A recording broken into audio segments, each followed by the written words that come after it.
ukipata uwezo wa kuoa mke mzuri mwenye dini, mwenye nafasi nzuri ya kukuelewa na kumcha Allah subhanahu wa ta'ala, fanya hivyo haraka sana, usisubiri.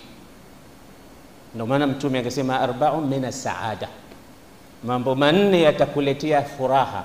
Japokuwa furaha ya dunia sio ile ya kudumu moja kwa moja, lakini kwa kadri ya kiwango kizuri ambacho kitakupa furaha, anza na hapo kwanza. Vijana wengi wananielewa kwa sababu sisi ni wanaume.